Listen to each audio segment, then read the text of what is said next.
Assalamualaikum warahmatullahi wabarakatuh. Halo semuanya, perkenalkan nama saya Hanifatul Nur Aisyah dengan NIM 241110404027. Saya dari kelompok 3. Di sini saya akan menjelaskan prinsip-prinsip pengembangan kurikulum pendidikan dasar. Latar belakang pengembangan kurikulum. Kurikulum merupakan jabaran materi-materi yang disajikan dalam pembelajaran, juga merupakan komponen yang sangat penting dalam suatu sistem pendidikan.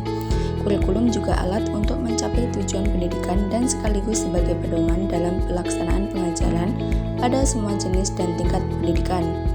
Kurikulum digunakan untuk acuan pengalaman pembelajaran siswa diperlihatkan dalam pembentukan tujuan, rencana dan rancangan untuk pembelajaran dan pengimplementasian dari rencana-rencana tersebut.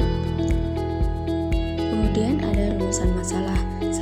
Apa pengertian kurikulum? 2. Apa saja sumber-sumber kurikulum? 3. Apa saja prinsip-prinsip pengembangan kurikulum? Dan yang terakhir, apa saja tipe-tipe kurikulum? Lalu ada tujuan masalah. 1. Memahami pengertian kurikulum. 2. Memahami sumber-sumber kurikulum. 3. Memahami prinsip-prinsip pengembangan kurikulum. Dan yang keempat, memahami tipe-tipe kurikulum. Pengertian pengembangan kurikulum. Pengembangan kurikulum adalah sebuah proses yang merencanakan menghasilkan suatu alat yang lebih baik dengan didasarkan pada hasil evaluasi terhadap kurikulum yang telah berlaku, sehingga dapat memberikan kondisi belajar mengajar yang baik. Tujuannya untuk menciptakan kurikulum yang relevan dengan kebutuhan peserta didik, masyarakat, dan bangsa. Unsur penting dalam pengembangan kurikulum yaitu tujuan, bahan ajar, kegiatan belajar, dan evaluasi. Kemudian sumber-sumber kurikulum meliputi 1. Filsafat.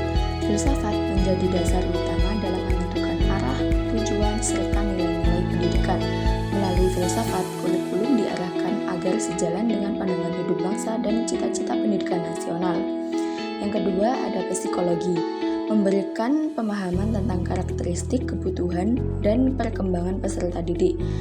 Dengan demikian, isi dan metode pembelajaran dapat disesuaikan dengan tahap perkembangan belajar siswa. Yang ketiga ada sosiologi. Sosiologi menjadi sumber yang menekankan pentingnya hubungan antara pendidikan dan kehidupan sosial. Yang keempat ada ilmu pengetahuan dan teknologi atau IPTEK. Perkembangan IPTEK menjadi dasar dalam pembaruan isi kurikulum agar sesuai dengan tuntutan kemajuan zaman dan kebutuhan dunia kerja. Dan yang kelima, kebutuhan peserta didik. Kurikulum harus berangkat dari potensi, minat, dan bakat peserta didik. Hal ini agar proses pembelajaran mampu mengembangkan kemampuan individu secara optimal. Yang keenam ada kebutuhan masyarakat dalam dunia kerja. Pendidikan diharapkan mampu menyiapkan peserta didik agar memiliki kompetensi yang dibutuhkan oleh masyarakat dan dunia kerja, sehingga lulusan dapat berkontribusi secara nyata. Yang ketujuh ada agama dan nilai moral. Sumber ini berfungsi membentuk karakter dan kepribadian peserta didik agar menjadi manusia yang beriman, berakhlak mulia, serta bertanggung jawab. Prinsip-prinsip kurikulum. 1. Relevansi. Kurikulum bukan hanya mempersiapkan siswa untuk menghadapi perjalanan hidup sekarang, tetapi juga yang akan datang. Kurikulum juga harus memiliki relevansi di dalam, yaitu ada kekonsistenan antara komponen-komponen kurikulum, yaitu antara isi, tujuan, dan proses pembelajaran. Yang kedua ada fleksibilitas. Kurikulum hendaknya memiliki sifat lentur atau fleksibel. Kurikulum mempersiapkan anak untuk kehidupan sekarang dan yang akan datang, di sini dan di tempat lain.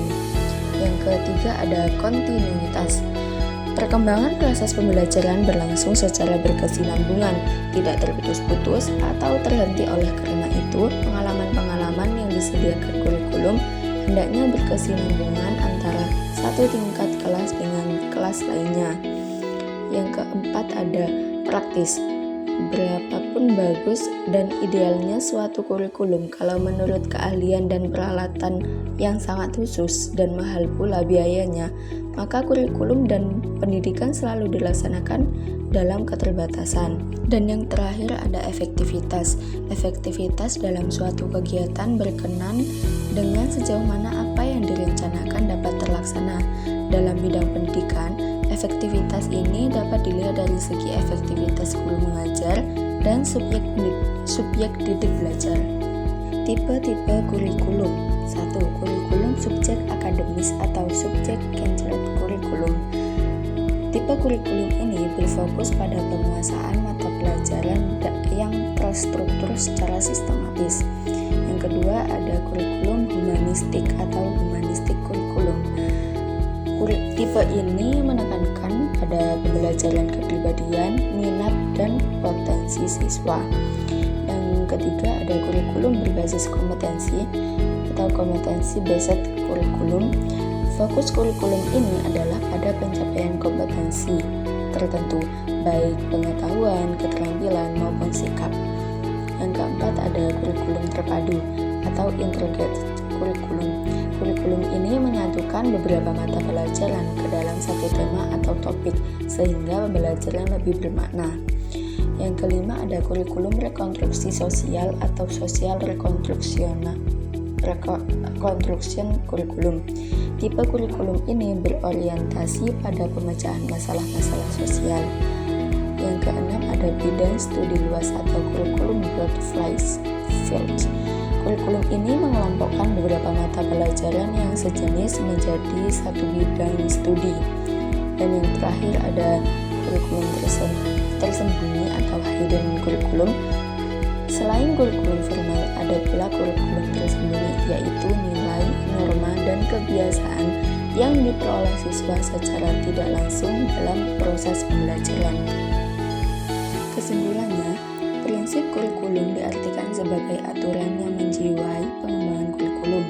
Prinsip tersebut mempunyai tujuan agar kurikulum yang didesain atau dihasilkan sesuai dengan permintaan semua pihak, yakni anak didik, orang tua, masyarakat, dan bangsa.